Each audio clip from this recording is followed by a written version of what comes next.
नागपंचमी सणानिमित्त सोलापूर महानगरपालिका प्रभाग क्रमांक 23 मधील महिला भगिनी आणि युवतींच्या वतीनं पारंपरिक झोका कार्यक्रमाचं आयोजन करण्यात आलं. हा कार्यक्रम सोमवार 17 ऑगस्ट रोजी दुपारी 2:30 वाजता बंजारा सोसायटी विनायक मंगल कार्यालयाजवळ प्रतापनगर रोड सोलापूर इथं होणार आहे. या कार्यक्रमाचं उद्घाटन सोलापूर महानगरपालिकेच्या उपमहापौर ज्ञानेश्वरी देवकर यांच्या हस्ते होणार आहे.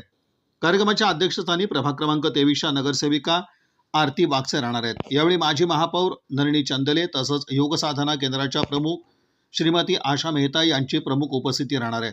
नागपंचमी निमित्तानं महिलांनी एकत्रित येत पारंपरिक संस्कृती आणि सण उत्सवाच्या परंपरा जपण्यासाठी या विशेष कार्यक्रमाचं आयोजन करण्यात आलंय. महिलांचा उत्स्फूर्त सहभाग आणि पारंपरिक झोक्यांचा आनंद यामुळे परिसरात उत्साहाचं वातावरण निर्माण होणार आहे. पारंपरिक नागपंचमीचा उत्साह प्रभाग क्रमांक 23 मध्ये महिलांचा झोका कार्यक्रम असं इथं म्हणता येतं.